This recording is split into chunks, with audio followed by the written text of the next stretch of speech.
I'm getting ready for my reading with Monaleo, who is a very talented rapper. They done Julio, Ecofolio. Bitch, I called your motherfucking phone. That's how you do me, ho. I was trying to do my lashes and like focus on like talking, and I couldn't do it. So I have to literally set the camera up like this and like focus on telling the story.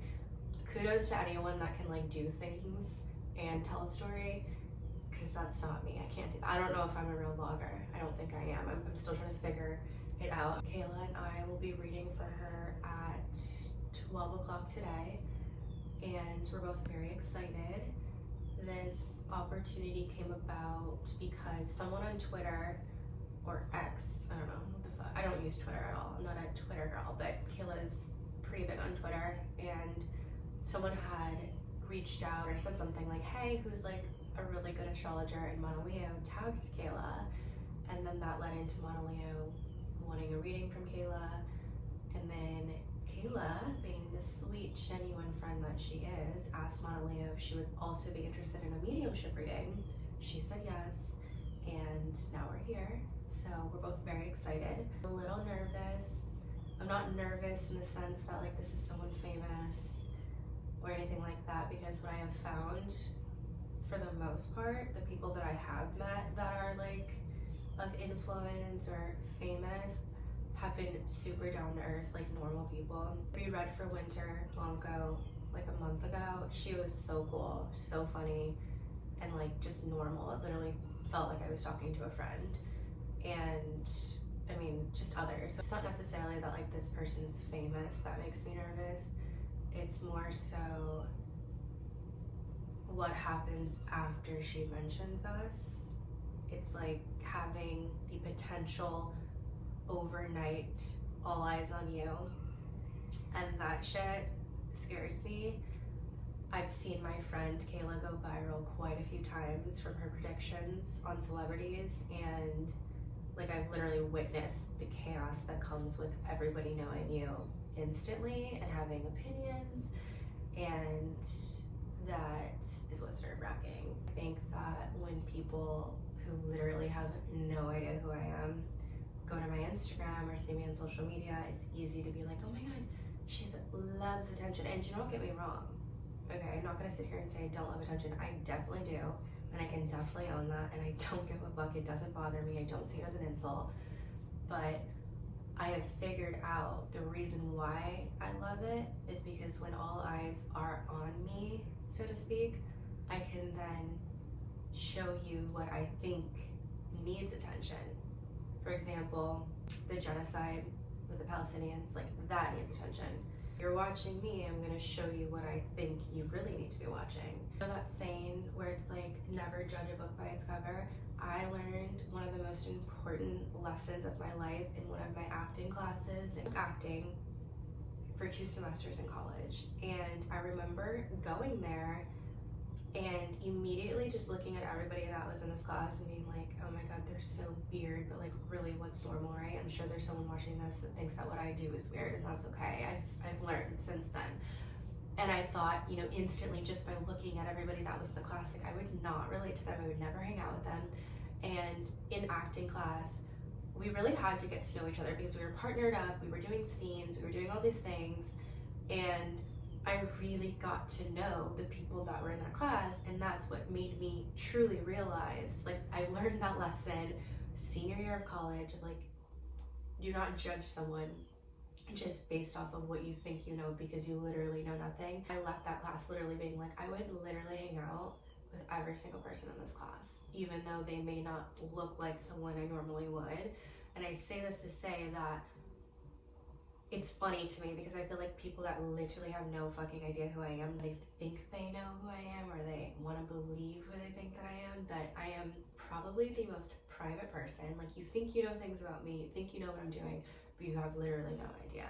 And I love privacy. When we read people of influence or we read celebrities, well, oftentimes the exchange is them posting us or them talking about us or them sharing our business, and that's what makes me nervous. It's just like, okay, here it comes. But I know that that's what comes with it, and I'm honestly really grateful for this opportunity to be able to read some of the people that we have and some of the people that we will read in the future. And I'm not going to complain about it, you know. It's just, it is what it is, and all of that comes with it. It's really funny to me because I'm like, I really don't aspire at all to be, you know, the next celebrity medium. That is not what I want. It couldn't be farther than the actual path that I hope to go down.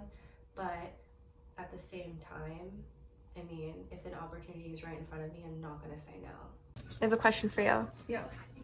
How are you feeling before your reading with Monaleo? I'm feeling really excited, honestly. I just feel like this is gonna be a good little ramp up in our business. I also just think she's gonna really like it. Like, I'm hoping that it was worth the wait in the sense that she gets the clarity she was looking for. This is what I have to deal with. I have to deal with Kayla. 5 seconds. Wait, show the camera how beautiful you are. I didn't say it wasn't. I mean, you say some things where I'm like, why do you say those things? Wait, I'm done. We're 30 minutes from the reading starting, and I am a little sick, but I don't think that should affect me too much because I've had readings before where I've had very low energy or didn't feel well. And what I find when that happens, when I start reading someone, it kind of just like I don't feel sick, and then when the reading's over, it's like I'm sick again. It's kind of interesting. It feels like it stops in that time frame. So I'm not too worried about that, and even if I was deathly ill, I'd still do it because, I mean, you just gotta do what you gotta do sometimes. As far as like my process before reading, honestly, I don't have like this ritual of like doing the same thing over and over again. I do light incense and sage. I try to light incense every time, but I don't have incense this time, so it's not like the end of the world. The sage as well, I just feel like it just puts me in this mood. It's not like anything like specific, it's just like more of like a feeling and a smell where it's kind of just like, okay, it's time to read. And I just try to quiet my mind as much as possible. I'm not someone that can really meditate and sit there without moving. I've tried for years. I've taken transcendental meditation classes. I've just realized that like meditation in the traditional sense is just not for me. I more so like to go on walks or like working out, things like that. I will listen to a recording sometimes that guides me through sitting in the power. Sitting in the power is just something that they teach you, or I guess I should say I've been taught by my teacher from England. And it just, you know, connects you to the spirit world and basically just opens you all the way up. So I'm gonna do that right now.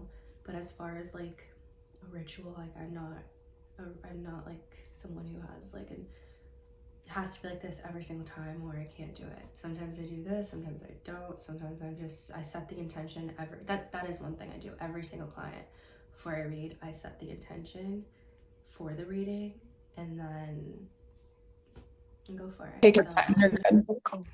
Just 5 seconds. Okay, I'm finished. Hey. Whenever you text me, I was like, okay, let me hear. I'm very excited. I'm very excited. I wish I was coming to Florida Oh, I know. so that We would love to do it in person. It would be so much more fun in person, but we'll stick with this for now. What ended up happening was that Monaleo's phone died. We waited a little bit. We didn't know if she was gonna hop back on. Girly Pop is busy. She's on tour. So scheduling conflicts for like actually months now. And then finally getting on with her and then her getting off.